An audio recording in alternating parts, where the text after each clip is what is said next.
Hey there, fellow travelers. Welcome to the Tolkien Road, episode 371, or episode 6 in the Do Not Be Hasty Reckoning. I'm calling this one Bilbo Goes Gollum. Oh. Greta, how are you, my precious? Hey. My precious. Good. I'm pretty good. Fighting off a cold, but other than that, I'm good. You hear that? You hear that devotion to podcast, to the craft, to the fandom there. She's fighting off a cold, but here she is recording. Still here, powering through. That's right. Yep. That's because I love you guys so much, and we love Tolkien, so I'm here. Well, that deserves a double up air five, so let's do that. It does. Hands up, stick them up. 3, 2, 1. Whoopsht. Boom. That was good. Very nice. That was good. Yeah. Special thanks to this episode's executive producers, Kaitlyn of Tea with Tolkien, John R, Melkor27, and KG, who recently renewed their annual pledge. Oh, nice. So, thank you, KG. You. Thank you so much. A big thank you to our newest patrons, Jason C, Kevin K, and we have a few notable ones who are existing patrons, but Tom M is returning after a bit of a hiatus. So welcome back, Tom. Glad to have you back. Thanks again for returning with your support. And Matthew W, who recently boosted and annualized his pledge. So, nice. That's great. Thank you all. That's very cool. Thank you so much. All right. Also, a shout out to those celebrating their fellowship anniversaries in April of 2024. We have the 1-year club, KG and Terry S, the 2-year club, KDP, 3-year club, Julia, 4-year club, Jonathan D, and 5-year club, Ty M. Thank you all so much for sticking with us over the years. That's really cool. Thank you, guys. Absolutely. All right, well, let's dive in, shall we? Let's do it. Yeah. In this episode of Do Not Be Hasty, we continue through Lord of the Rings, Book 1, Chapter 1, A Long Expected Party. As Bilbo sneaks back to Bag End and prepares to leave the Shire once and for all, Gandalf confronts him about the ring, and an ugly argument ensues. And I'm talking like actually ugly, like ugly faces and stuff like that. So, you know. Really? Yeah. Oh. Yeah. We'll get to it. I was thinking it was more scary than ugly, but... Oh, well, I mean... Yeah. Scary is ugly. And scary is ugly. Scary, no, that's absolutely true. So, absolutely true. Yep. This section begins with the words, "As for Bilbo Baggins," and ends with the words, "He seemed to dwindle again to an old gray man, bent and troubled." All right, so as we pick up in this section, Bilbo has just played his trick at the big party, and now he has snuck back to Bag End. And it leads off with kind of a description of, where things stand. So, right, the last section, it was kind of like, here was the outcome of him just disappearing all of a sudden in front of everybody. Nobody really knew what happened to him except for maybe Frodo had, knew what he was up to. And then Gandalf, of course. And so it opens with, "As for Bilbo Baggins, even while he was making his speech, he had been fingering the golden ring in his pocket. His magic ring that he had kept secret for so many years. As he stepped down, he slipped it on his finger, and he was never seen by any hobbit in Hobbiton again." So, Bilbo has put the ring on his finger. He used that to disappear and play his little party trick, as they say. He had been keeping this ring secret for all these years, right? He'd had it since his great adventure to Erebor and returning from that adventure. And, it had been kind of news that he had come back with a lot of treasure and that kind of thing. But this was the one treasure that he had pretty much kept away from everybody, right? So he had been keeping this ring secret for all these years. It says he walked briskly back to his hole. And we get a description of kind of how he was quickly changing his clothes and preparing to set out on another journey. So let's read this description of his new clothing, shall we? Sure. All right. Okay. So it says he took off his party clothes, folded up and wrapped in tissue paper his embroidered silk waistcoat, and put it away. Then he put on quickly some old untidy garments and fastened around his waist a worn leather belt. On it he hung a short sword in a battered black leather scabbard. From a locked drawer, smelling of mothballs, he took out an old cloak and hood. They had been locked up as if they were very precious, but they were so patched and weather-stained that their original color could hardly be guessed. It might have been dark green. They were rather too large for him. He then went into his study, and from a large, strong box, took out a bundle wrapped in old cloths and a leather-bound manuscript, and also a large, bulky envelope. The book and bundle he stuffed into the top of a heavy bag that was standing there, already nearly full. And into the envelope he slipped his golden ring and its fine chain, and then sealed it and addressed it to Frodo. At first he put it on the mantelpiece, but suddenly he removed it and stuck it in his pocket. At that moment the door opened and Gandalf came quickly in. All right, so we have a kind of description of what Bilbo takes with him, and I just want to touch on that real quick. So he takes off his party clothes, puts them away, and he puts on some old untidy garments, fastened around his waist a leather belt, and hangs his short sword in a battered black leather scabbard. And then he takes out this old cloak and hood, which was a little bit too big for him, right? He's pretty much ready to go. It does say he took out a bundle wrapped in old cloths and a leather-bound manuscript and a large, bulky envelope, and that's where he puts the ring. So that is where things stand as Gandalf arrives and finds Bilbo at Bag End. So, makes sense? Yeah, okay. It does. I find it interesting that it says, speaking of the cloak and hood, it says they had been locked up as if they were very precious. But obviously they were super patched and weather stained and faded and everything. It kind of makes me wonder, why would he take the time to lock those up? Yeah, I mean, I think my read of this, I'm not 100% sure. I'd love to get some reader comments on this, but I think those are probably his original cloak and hood from his unexpected journey to Erebor back in the day. I think maybe they're a little large because maybe they were given to him by the dwarves. They were made for dwarves originally, so they were given to him. Oh, I thought maybe he had just shrunk in his old age. He maybe shrunk a little bit, yeah. But I think I recall in The Hobbit that he's given these things by the dwarves. Okay. So okay. I could be wrong, but that's what I recall. Gotcha. And I didn't look it up. So that's my read of that. And so, these were what he wore. He would have kept them even though they were old, and we all know how that is. You got a favorite coat or something like that, and it might be really old, and who would want this thing but you, right? Yeah, that's true. But then why would you lock it up? That's what I'm saying. Because it's precious. I know, but if no one else wants it, you think of locking up things that are valuable and might be stolen. Maybe he doesn't want to misplace them, right? He can put it away. Yeah. Doesn't want to lose them. Accidentally lose it. Yeah. Probably. Yeah. Or maybe there's a whole story we were never told about how this is a magical cloak and hood and it allows him to fly. Oh. He doesn't want anybody else to get hold of it. Yeah. Outrageous fan theories. So you heard it here first. So any further comments on his clothing? No. That just reminded me of that cartoon of the Hobbit that we watched that one time. I could see Bilbo flying in that cartoon. I feel like that would fit in well. You kind of think about Superman wore a cape, right? Yeah. When he flew. So the cloak is kind of like a cape. So why not? Why not? That's a good point. Super Bilbo. Yeah. All right. Of course, we need to note that he places the ring first on the mantelpiece, and then he's like, nope, gonna put it in my pocket. Right? He goes to the trouble of putting the envelope, addressing it to Frodo, and then he's like, yep, gonna put this in my pocket. And then Gandalf arrives. So we learned that Gandalf added the flash at the party when Bilbo disappeared. And, that got me thinking, was there another motive for Gandalf doing that, right? So what it says is... Bilbo says when he talks to Gandalf, he says, though that flash was surprising, it quite startled me, let alone the others. A little addition of your own, I suppose? He said it was. You have wisely kept that ring secret all these years, and it seemed to me necessary to give your guests something else that would seem to explain your sudden vanishment.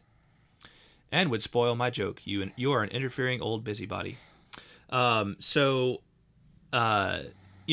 is, again, one of those details I feel like it's kind of easy to gloss over. But I think it's important to note that Gandalf is the one who adds the kind of flash here, right? Now, as I read between the lines here, why I think he did that is to make it seem like Gandalf had a part in making Bilbo disappear, right? Gandalf was actually the one that made Bilbo disappear. He wants the other hobbits to maybe think that or assume that, right? That's just all part of the wizards, the magicians' magic tricks, right? He doesn't want them to think oh, does Bilbo have some kind of artificial device, right? And as I recall in the movie, there is no flash, right? In the adaptation, Bilbo just disappears, right? He puts the ring on it and just kind of. I feel like that's right. Yeah. Yeah. So it's interesting that this detail was left out because I think it's kind of important because otherwise they might all be thinking to themselves like, how did he just disappear, right? But if Gandalf has the flash and it's like, oh, it's just another one of Gandalf's party tricks, and this was Bilbo and him conspired on this, right? But apparently it was just something that Gandalf added here, right? Knowing what Bilbo was planning. So I kind of found that to be an interesting little detail that is easy to gloss over. And I feel like every episode we're going to talk about certain words that Tolkien has chosen, and I'm really glad I took the time to look this up because I think most of us are probably familiar with the term busybody, right? And maybe have heard people use it if we haven't used it ourselves. Like you kind of get the idea of a busybody, just kind of like the person who's all up in everybody else's business and like kind of a gossip and everything like that. Bilbo here calls the wizard Gandalf an interfering old busybody with respect to him using the flash, right? Yeah. So I looked up the word busybody because I was just kind of like, well, let's just see what the etymology of that word is. It's obviously like a compound word, like busy and body, right? But it's interesting. There apparently is a double meaning here because this word has kind of like historically has kind of like the common usage in English that we think of, like just somebody who's just a person who is busy in other people's business, right? Like kind of involving themselves, and that usage has a enough of a history and a context. But this word is actually in the New Testament, right? So Paul uses it in a passage, and I think it's the first letter to Timothy. And in biblical Greek, the word is periergas. Right, periergas. Yeah, I think that's how it was pronounced. But it actually has the meaning of both busybody, but also like kind of literally means a worker of magic or a witch, right? Oh. Huh. So I found that really interesting That's very like why interesting. would you think about that, right? Yeah. Like make that connection. But apparently that word that in the New Testament is translated as busybody has that strong connotation of like having to do with magic. So. In a way, Bilbo is basically saying, like, yes, you're like interfering in my business, but you're also an interfering old magician, right? Like, yeah. So anyway, this is just one of those like little things. Did Tolkien intend this? I don't know, but it's an interesting little tidbit, right? Because again, like Tolkien was. He was a word guy, right? So I can't imagine he didn't intend it. Yeah, and he wasn't an expert in Greek or anything like that, but it's possible, that he, or at least he kind of sensed an overlap here. And if not, it's just a fun little bit of serendipity that he didn't intend. Yeah. But there is that double meaning here of Bilbo saying, you're an interfering old you're interfering in my business, and that's just kind of what you do. But you're also interfering, you're an interfering wizard, right? Magician, right? So anyway, thought that was cool. That is cool. Yeah. It's very cool. There's a note about a little further on, Gandalf defends himself and says, yeah, you're right. I don't feel too sure about this whole affair. It has now come to the final point. You have had your joke and alarmed or offended most of your relations and given the whole Shire something to talk about for 9 days, or 99 more likely. Are you going any further? And so this idea of, there's an interesting note in the Reader's Companion about this idea of the 9 days wonder. So that the words 9 days is not just a random amount of time that Gandalf just kind of threw out there. It's actually sort of a saying, is this 9 days wonder. And it has a connection to the end of The Hobbit. Let's see here. So page 69 in the Reader's Companion. So it says, so this is an allusion to the phrase 9 days wonder, something that causes a great sensation for a short while and is then forgotten, but also a reference to the final chapter of The Hobbit, where the return of Mr. Bilbo Baggins was a great deal more than a 9 days wonder. Oh. Yeah. Oh, how interesting. So that's an existing, like that phrase 9 days wonder is an existing saying? Yep. I'd not heard of it before. I hadn't heard of it either. Okay. And I guess it's a little bit outdated, but But yeah, 9 Days Wonder would just be kind of like this thing that like, is the talk of the town for a little bit of time, and then everybody forgets about it, right? But here it's like, well, Gandalf's like, well, I kind of had to act because I didn't want it to become this like 99 Days Wonder. I didn't want it to be this thing that people kept on talking about, right? Right. So anyway, thought that was That's very cool. interesting as well. Yeah. But all of this is to say that Bilbo declares that he needs a holiday, and a permanent one at that. He needs to just leave the Shire and be done. He says he feels like butter scraped over too much bread. And, Who knew butter had feelings? Who knew? Well, this is just, I can't tell you how many times in my life I've just, like, this thought has come into my mind. You use this expression a lot. Oh, yeah. Yeah.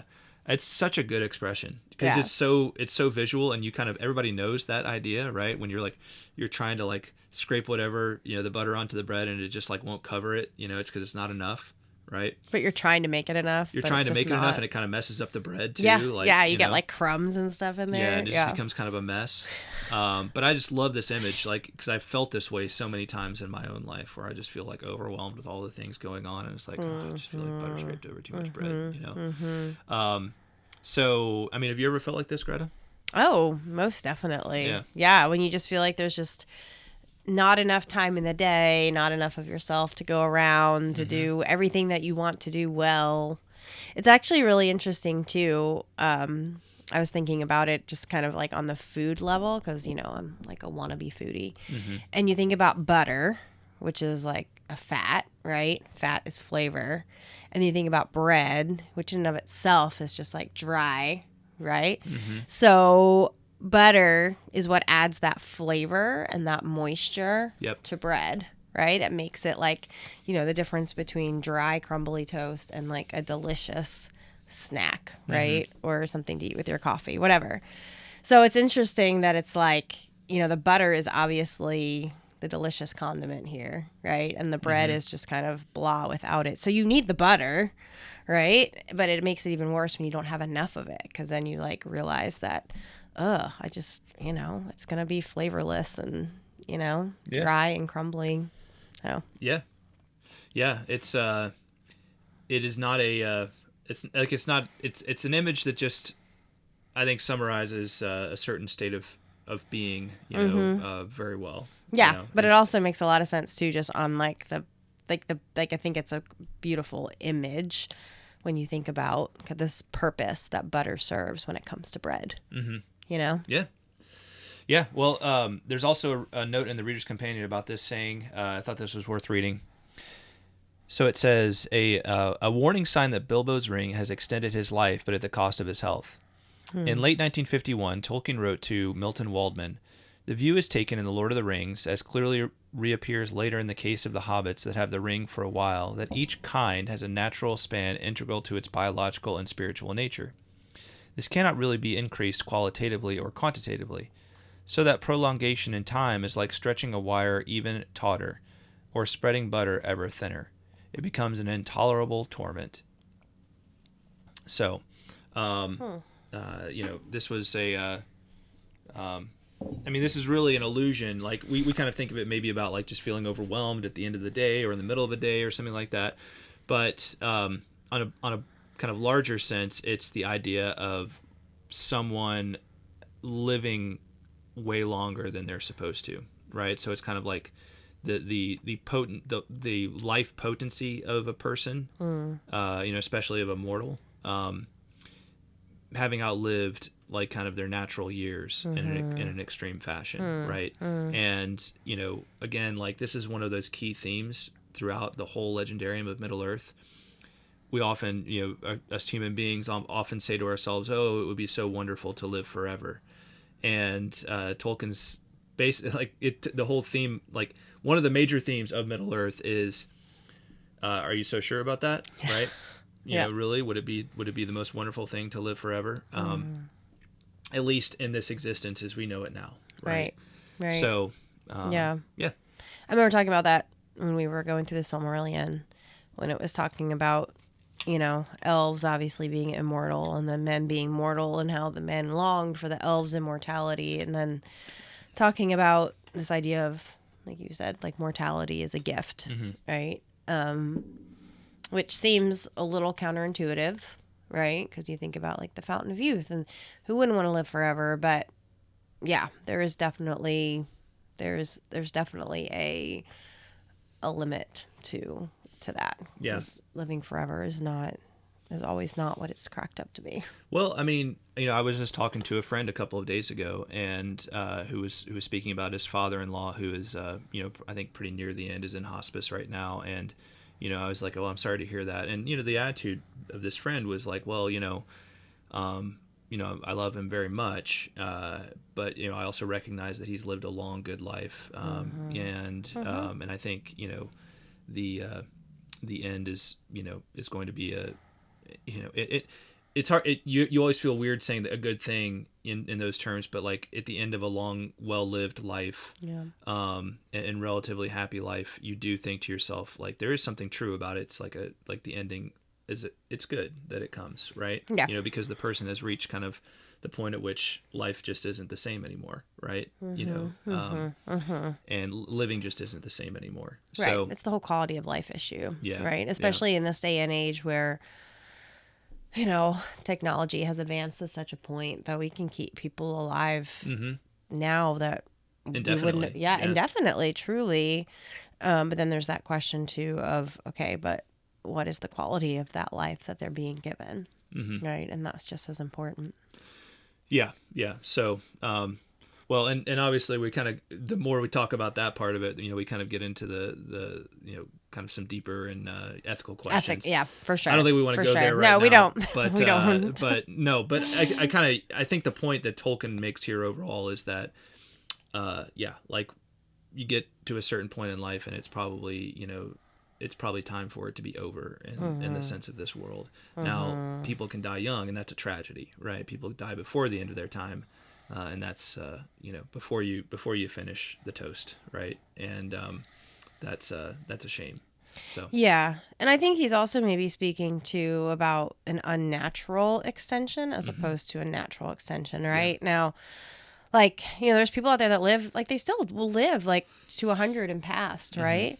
But they've intentionally done that, right? Like they've taken care of their bodies, they've eaten well, they've exercised, right? Like they've taken care of what's been given to them.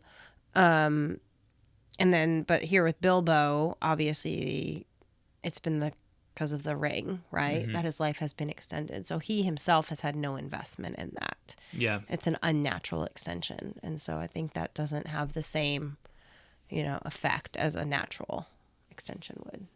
Right. And we'll certainly talk a lot about the power of the One Ring, but with the different rings that were given to the different kind of races of peoples, right? The three to the elves, the 7 to the dwarves, the 9 to the men. The powers that were inherent in those associated rings, right, were kind of had to do with what was like kind of the overriding sort of desire of each of those peoples, right? So the elves, their rings were capable of like preserving the world, right? Like preserving beauty, preserving the things of this world, because that's what they long to do, right? They're living forever, but in a world that is subject to decay and to things passing away. The dwarves want to, their rings were good for like kind of getting hordes of money, right? Getting hordes of wealth, right? And so it talks about like the 7 dwarf rings kind of being at the basis of the 7 dwarf fortunes, right? Yeah. And then the 9 rings of mortal men, they were given to give longevity, right? And of course, we know what happens with those who receive those rings. They become ring wraiths, right? They are literally the case of butter scraped over too much bread, to an extreme, right? And so,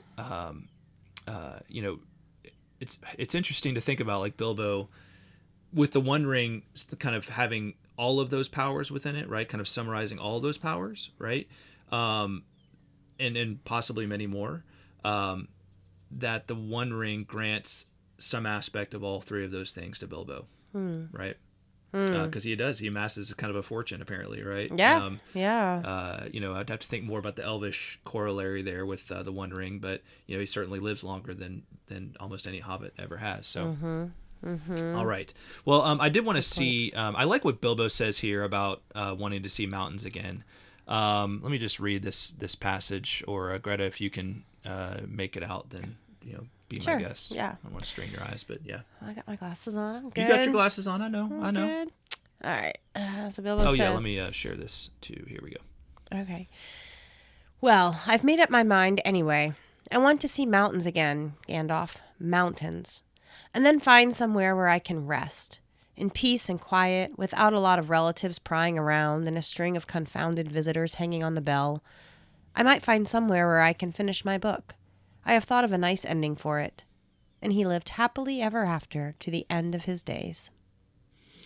Yeah, so we get kind of that little glimpse in the happy ending there of the happily ever after to the end of his days, right? So recognition of mortality with the traditionally people probably think of happily ever after, but it's happily ever after to the end of his days, which is, I'd never thought about that either. Like, it just seems like it's this kind of funny little thing that Tolkien puts a twist on the traditional happily ever after fairy tale ending. Yeah, because there is no end to that, is there? It's right. kind Usually of it's just like, and they lived happily ever after. Right. The end. Right. There's no finality to that. But Bilbo's is and he lived happily ever after to the end of his days. Right. So there's a sense in which Bilbo is accepting his own mortality in that ending. That's a great point. So yeah, in contrast to what we were just talking about. I love too that he makes a distinction. He says mountains twice. He's I want to see mountains again. Mountains. And it's just, it made me think of how, like, we live in Tennessee, right? And and there's lots of beautiful, like, rolling hills here, right? And for people that maybe have kind of lived their entire life in Tennessee, that would be considered a mountain, right?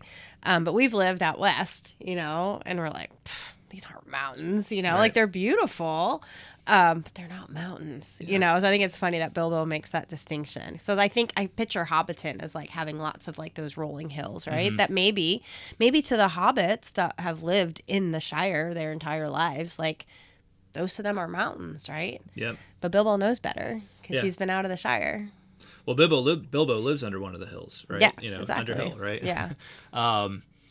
In Tennessee, we live in Middle Tennessee, and in East Tennessee, it's the the Smoky Mountains and everything, but part of the Appalachian chain. But they're much older, kind of rounded mountains, so they're not like the great like the Rocky Mountains or any of the mountains that are in the Western United States. Yeah. When you see those compared to the Appalachian Mountains are beautiful in their own way, for sure. But when you see the Rocky Mountains. And the other mountains out west, they're magnificent. Yeah. Snow-capped. They just get they just do something to you spiritually. Like they are like just wonderful, to behold. And you just want to kind of, when you see them, you just want to like kind of journey up into them. Even though like the more you do it, they're like, oh, this is really perilous. Like this is really dangerous. Yes. But just to see him, there's something refreshing about it, Absolutely. See him with your own eyes. So, but yeah, I love how he says mountains again, Gandalf. Mountains, right? Yeah. And then find somewhere where I can rest, right? He wants to see the mountains and just rest in peace and quiet. Thought a lot of relatives were prying around and a string of confounded visitors hanging on the bell. I'm like, Bilbo, dog, I feel you. I feel you there. Same. Yeah. Somewhere where I can finish my book. I'm like, this Bilbo gets me. Bilbo speaks my language here. So I'd love to do, someday do like a long sort of walking journey like Bilbo. I don't know if I could walk all the way from here to, to the Rocky Mountains or something like that. But wouldn't it be cool to do something like that? Just kind of walk a long way, with some friends, with some good companions. I don't know. Yeah. I love that passage. It's a very like kind of spiritually uplifting passage for me. So, absolutely. Yeah. There's definitely an idyllic feel to it. Yeah. For sure. And this one, there's another interesting note in the Reader's Companion with regard to this and Tolkien's own desire to see like kind of life experience in seeing the mountains. It says, Bilbo's adventures in The Hobbit took him over and beneath the misty mountains, east to the Lonely Mountain. On 31st July 1947, Tolkien wrote to Stanley Unwin, who was about to travel to Switzerland, "How I long to see the snows and the great heights again. His own holiday in Switzerland in 1911 inspired the mountains of The Hobbit and evidently other features of the landscape of Middle-earth. So he had been to Switzerland. You and I think, have both been to the Alps before. Yep. They're also magnificent in the same way. Like they have a different feel to them, but there's those same kind of like snow-capped, pointed peaks. Yeah. Very beautiful, Absolutely very beautiful gorgeous. Mountains.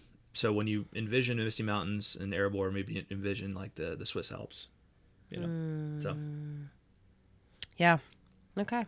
Anyway, all right. Bilbo asks Gandalf to keep an eye on Frodo, and Gandalf says, well, yeah, I'll keep 2 eyes on him as often as I can spare them. Yeah. Not just one, but both. And then Bilbo goes just a little more, kind of waxes a little more poetic on his upcoming journey, and he says, I want to see the wild country again before I die, and the mountains, but Frodo is still in love with the Shire, with woods and fields and little rivers. He ought to be comfortable here. I'm leaving everything to him, of course, except a few oddments. I hope he will be happy when he gets used to being on his own. It's time he was his own master now. So again, like I did like that part about seeing the wild country again. You and I had our recent experience with kind of more like out in California, like maybe more wild country than we bargained for, right? We did kind of a little day hike, to a particular location in Southern California, in the mountains, and it was we kind of thought it would just be like kind of a well sort of traveled, not like easy, but like well, sort of like well, kind of the path well marked out and easy to do and everything. And it turned out being a lot more challenging than we had bargained for. We were with our kids and everybody, and it was that just made me think of like the wild country, right? Like getting out to a place where you're like, ooh, we're really away from like assistance right now. There's no place to like just go call. I'm not sure any of our cell phones would work right now. Yeah. There's something very like freeing about that too. Like I think I remember you saying like it's good to know that there's places like this that still exist, right? Because I mean we live in an area that is just getting so built up, and it's like trees are getting cut down left and right to make room for more houses and businesses and things like that. So it is nice to kind of get out into the middle of nowhere, and just be like, okay, there are wide open spaces left, But it was interesting to me when you were reading that second passage where he says, I want to see the wild country again before I die, and the mountains. But mountains here is capitalized. So is he like, he's obviously referring to some particular mountains, you think? Yeah, he may be referring to the Misty Mountains, right? Because obviously he plans to go to Rivendell. Gotcha. So my thought is he's referring to the Misty Mountains. That makes sense. Yeah. Okay.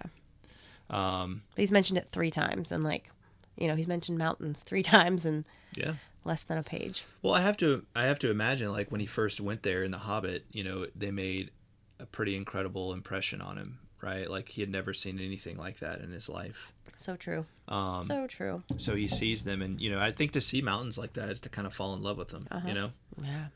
Even when he had some pretty perilous adventures. That was where, of course, they fell in under the mountain with the orcs, and he eventually comes upon Gollum and all of that business. But that's right. So for as much peril as he experienced, he also experienced the like kind of magnificent, even like treacherous beauty like of the mountains, right, firsthand. So mountains, they're great. They're great. Wonderful. We've talked a lot about mountains. We spent a lot of time on that passage. Hey, why not? Right? I know, right? We're not being hasty on this podcast. Absolutely not. If you want us to be hasty, if you want us to move along, you have come to the wrong place.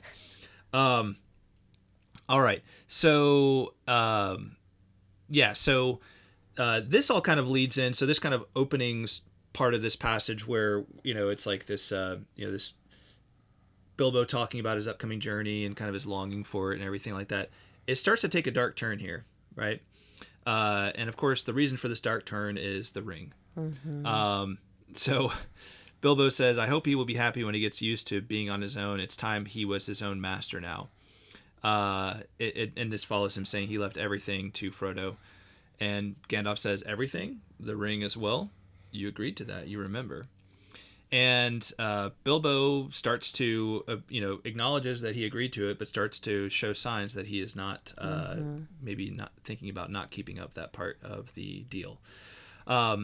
So Gandalf seems particularly interested in the ring. And, you get the sense that Gandalf knows that there may be more to this ring than just kind of being this token magic ring that Bilbo once found and can allow him to disappear, right? He's understanding that there's something deeper going on here, and he needs to get to the bottom of it. And he says to Bilbo, and I find Gandalf's approach here really interesting, because he really tries to sort of like not make too big a deal about it, but also say, like, kind of hold Bilbo to it, right? So he's being very careful that he doesn't get Bilbo like spun up about it. You know what I'm saying? Yeah, he is. He's trying to be very calm and like reason with him. Yeah, but he's trying to get Bilbo to like actually willingly leave it, like actually understand why it's necessary. Yeah. Instead of, because he could, he's a freaking wizard. Like, he could have just like, used his staff and been like, oh, taken it from him, right? But it seemed important that it was that it would be an act of Bilbo's free will to leave the ring. Yes, that's true. So there is the important aspect of it being an act of that Bilbo sort of freely chooses, right? There's also the sense in which maybe he doesn't want to turn it into a big fight, because Bilbo might just decide to pop on the ring and become invisible and run away. That's right? true. And then how does Gandalf track him down, right, at that point? He's treating him kind of like someone with like a dangerous weapon, right? Yeah. He's like trying to talk him down. Yeah. Who maybe doesn't understand that they're in possession of a dangerous weapon. Exactly. Exactly. But just think it's like a really cool thing, that they've got, Yeah. They understand it has some power and some attraction, but they don't actually understand, how dangerous it really is. Right. Right. So I'm going to read this passage where Bilbo talks about Bilbo and Gandalf, a little bit of this passage where they kind of go back and forth about the ring. Gandalf says, I should leave the ring behind, don't you want to? And Bilbo says, well, yes and no. Now it comes to it, I don't like parting with it at all, I may say. And I don't really see why I should. Why do you want me to? He asked, and a curious change came over his voice. It was sharp with suspicion and annoyance. You were always badgering me about my ring, but you have never bothered me about the other things that I got on my journey. No, but I had to badger you, said Gandalf. I wanted the truth. It was important. Magic rings are, well, magical, and they are rare and curious. I was professionally interested in your ring, you may say, and I still am. I should like to know where it is if you go wandering again. Also, I think you have had it quite long enough.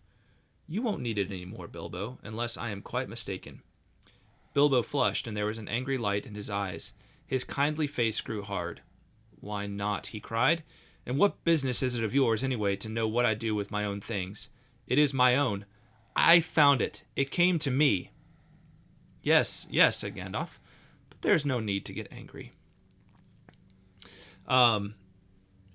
So Gandalf like sees Bilbo starting to get angry about this, and he immediately kind of like tries to calm the situation down, right? Hold on, let's not let our mind, our emotions get the best of us, right? Yep. I just think this is a really really interesting scene. It's kind of is I'll be honest, Greta, and without going into too much detail about our our family life, we had an interesting conversation last night with one of our kids, and it kind of, now that as I was reading this morning, it kind of reminded me of this conversation. I don't know if it struck you when you were reading it at all. It's like having similarities in sort of like the emotional back and forth of it all. But just kind of like trying to talk some sense into somebody like who is maybe doesn't seem to be in full possession of their best kind of rational self. Yes. Like letting emotions kind of take the reins here. And I think that's definitely what's happening with Bilbo for sure. Like he's he's obviously very attached to this ring, right? Yeah. And he's letting that attachment really control his his responses. Mm-hmm. And he's he sounds like a toddler, right? He's like, it is my own. I found it. It came to me. It's mine. Mine. Right? Yeah. He's becoming like infantile, right? Yeah. It's as it now comes time for him to part with the ring. He is he's not ready to do so. Yeah. And there's something like kind of taking hold of him, like a deep-seated emotion or something about it that's coming out. Yeah. Unexpectedly. Yep. And he's even goes on to like blame Gandalf for him getting upset, right? And it's like, it's your fault, it's mine, right? It's my precious, and that's the real key. It's like Gollum called it my precious. I'm pretty sure. Does Bilbo know that? Yeah, I think so. I think he that would, be right? in The Hobbit. Yeah, Yes, I think that was. okay. I think he calls it his precious in The Hobbit. Yeah, he does. Okay. Yeah. And so this is a bad sign. Bilbo doesn't seem to be backing down, and instead he seems to be kind of becoming entrenched in this position that he wants to hang on to it because it's his, and he found it fair and square. He refuses to give it up, and then his hand goes to his sword. And great moments in Gandalf. This is when Gandalf says, it says, Gandalf's eyes flashed. It will be my turn to get angry soon. If you say that again, I shall. Then you will see Gandalf the Grey uncloaked. He took a step towards the hobbit, and he seemed to grow tall and menacing. His shadow filled the little room. This is just a great moment. This is done. I love the way that Jackson does this in the film. This, as much as I'm like, he kind of missed the flash at Bilbo's birthday party. Now that I think of it, he does this really well in the film. How he does. Gandalf kind of grows, grows but doesn't grow. It's like, what is going on there, right? Yeah. It's like you don't want to see what I look like when I'm uncloaked. I'm cloaked so that I look kindly and just like an old grandfather who does magic tricks. You don't want to see me when I show what I really look like, right? And I will do that if you don't cooperate. Right? Yeah, that's an interesting use of the word uncloaked. You never thought. I mean, I guess he's, that kind of implies that he's in disguise, right? Which he is. Yeah. Right. Yeah. But then taking off the cloak is when things get scary. Yeah, well, and I think there's kind of a double meaning there as well, right? It's not just that Gandalf would take off whatever the cloak he's wearing or something and get okay, you want to go at it, but Gandalf being a Maya is a purely spiritual being. He's not actually a naturally an incarnate being, right? He looks like a man because that's the form he's chosen. Right. Yep.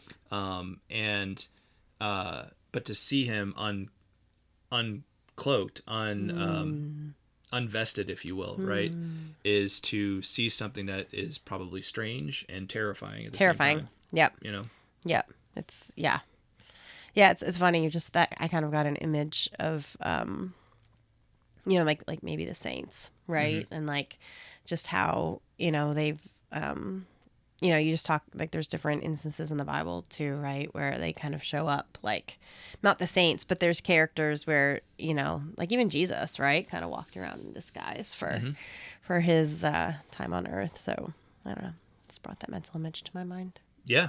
Well, classic case would be at the Transfiguration, where Christ is lifted up and shines with the something, not even the full light of his glory, but something of the light of his divine glory for a moment.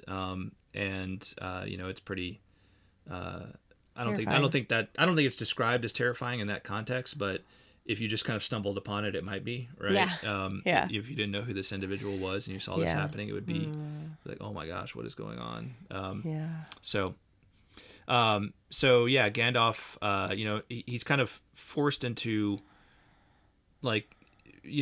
doing maybe showing a little bit of intimidation, right? It's clear that Gandalf is doesn't want to do this, and he does he feels sort of like, Bilbo, don't make me do this, right? Don't make me go full not even Mithrandir, but is it? I think it's Olorin. Let's see. Let me get Gandalf's original name right here. Yeah, Bilbo. Don't make me go full Olorin, right? Don't make me show you the Maya that I really am, right? Allow me to just be the kindly old wizard who's your friend. So great scene with that. And it says Bilbo backed again away to the wall, breathing hard, his hand clutching at his pocket. They stood for a while facing one another, and the air of the room tingled. Gandalf's eyes remained bent on the hobbit. Slowly his hands relaxed, and he began to tremble. "I don't know what has come over you, Gandalf," he said. "You've never been like this before. What is it all about? It is mine, isn't it? I found it, and Gollum would have killed me if I hadn't kept it. I'm not a thief, whatever he said." "I have never called you one," Gandalf answered, "and I am not one either. I am not trying to rob you, but to help you. I wish you would trust me as you used." He turned away, and the shadow passed. He seemed to dwindle again to an old gray man, bent and troubled. So, Bilbo still seems to be kind of hanging on to it, but Gandalf is saying, "Look, you trust, like we trust each other. Don't presume that I'm trying to take something from you. It's like Bilbo is what's the word I'm looking for? He's sort of projecting his own feelings about the ring onto Gandalf. It would seem here, like he thinks that because he wants to possess it so bad, he assumes Gandalf does as well. But that's not necessarily the case. It's funny. I feel like this is a very much like parent-child interaction here, right? Where Bilbo sees Gandalf as like being against him, right? I mean, how many times have we reminded our kids, like, listen, we're on your side, right? Like when Gandalf even says that here, right? I am not trying to rob you, but to help you. I wish you would trust me. I just feel like that's just, it's a very common interaction. But I know this is probably where this section ends, but it'll be interesting to talk about in our next episode too, like what was it about what Gandalf said? Because right after this, Bilbo starts acting very contrite. So I'm wondering, like, what was it that really had that impact on Bilbo? Yeah. Yeah, we'll definitely get into it in the next, the next episode. It's a great point about like, yeah, and the tough thing about the position that Gandalf is in is it's like he's like, you need to trust me because I can't tell you everything, right? Right. We don't have time for me to paint the whole picture for you, and B, there's things that I just don't like. You don't need to know, right? And would be harmful for you to know, right? Potentially. Yeah. But you need to trust me, right? I've earned your trust. You need to trust me. And sometimes people are in a headspace where they just don't want to hear that, right? Some impulsive thing has grabbed hold of them. Yeah. And they have a hard time seeing the bigger picture. Yep. Exactly. They're too insular. Yeah. Yeah. Yes. A couple of just final interesting notes about this last passage. First of all, it talks about, it says Gandalf turned away and the shadow passed. So whenever the word shadow comes up, I find it really interesting because the shadow seems to have to do with, the things of evil and the things of Sauron, and in the Silmarillion, it has to do with the things of Melkor/Morgoth. And so it's interesting to say like that Gandalf, that the shadow passed here. I think it's simply referring to the shadow that Gandalf casts over the room as he kind of starts to uncloak himself, or gives an impression of it. But nevertheless, I find, whenever I see that word come up, I think it's notable because of the meaning it has within the overall legendarium. And I just love the saying, like, I am not trying to rob you, but to help you. And finally, I just think it's interesting that like the last words here in this passage are that Gandalf looked, when he comes back to normal Gandalf, he looks bent and troubled, which I'm like, why is he troubled? He's Gandalf. Why is he troubled? Yeah. Maybe he's just troubled by the whole interaction, He could be, or that probably, I'm sure that, I'm thinking about gosh, or when he fights the dragon, like later on, right? Like it takes power out of him, right? To do these kinds of things. So, like, I wonder if it was just kind of a response to that, like, you know what I mean? Because it took energy for him to uncloak himself, right? Or to at least, you know, get to the point where he was ready to uncloak himself. But yeah, I'm sure he obviously knows a lot more than Bilbo does. So he's obviously, you know, when you're more in the know, you have more things to be troubled about, for sure.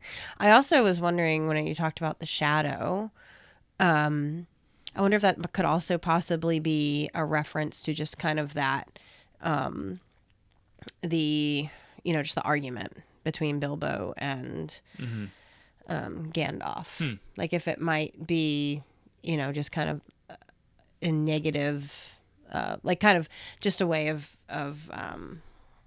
like describing the negativity that was the negative energy in the room. Yeah, the negative energy in the room when they were having that argument. Well, no, and I think you get it. Like, you get where I was kind of going with it, right? For like, sure. Yeah, that's a great point because, you know, my point was, like, simply when you see the shadow, it's not just simply like the physical shadow of, you know, Gandalf maybe having grown in size or something like that, or projecting a shadow, you know, to kind of change the lighting in the room, but that there is this, like, spiritual shadow over the situation, right? Exactly. And the spiritual shadow seems to accompany Sauron and the things of Sauron, right? The One Ring, right? Being like, it's almost like the One Ring has the ability to project the shadow, like the shadow of Sauron into any given situation. Yep. Right. Yep. Absolutely. So yeah, you get where I'm going with that. Totally. For sure. Yep. Oh. All right, good stuff. Anything else to add for this section? No, that was a great discussion. Absolutely. I think we did that passage justice.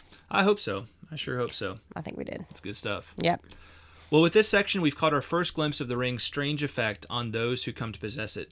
Indeed, even as Bilbo seems unburdened and free, he is scarcely able to find the will in himself to give up the ring once and for all. Still, through the subtle, tough love effort of Gandalf, Bilbo is rescued in a way, though Gandalf does not seek to possess the ring for himself. That will come to Frodo, who knows nothing of its power or peril, and so is destined to have to bear the burden that will bring him to his doom. All right.